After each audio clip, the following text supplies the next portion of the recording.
It was a chilly morning when I first noticed the boy. No more than 10, backpack slung over one shoulder, shoes untied, and a look in his eyes that spoke of quiet curiosity. The boy had passed the bench many times before, always with his mother, always glancing over at me with 2 cups, but this time he came alone. He paused a few feet away, watching me pour coffee. "Can I sit?" he asked softly. I looked up, surprised, but nodded with a warmth only grief can teach. He sat. We said nothing. The silence didn't need to be filled.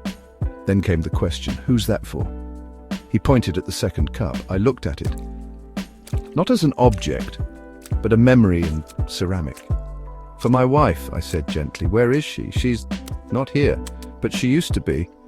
The boy nodded as if that made perfect sense. "My grandma talks to my grandpa even though he's in heaven," he offered. I smiled. "Then she understands too."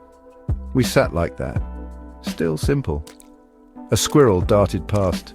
The boy laughed. I did too. "Do you miss her every day? Does it help, talking to her?" I paused. "Yes," I said softly. "It makes the missing quieter." The boy reached into his bag and pulled out a paper sack. "My mum packed too many cookies. Want one?" I chuckled. "Sure."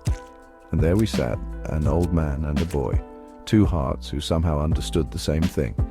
The boy came back the next day, and the day after. Sometimes we spoke, sometimes we just sat, but always we shared something sacred.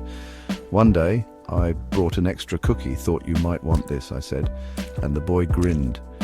2 cups, 2 cookies. One story being remembered, another being written. I still brought Mara's cup, but now I had someone to tell her stories to. "She sounds like a queen," the boy said once. "She was," I replied. "She still is."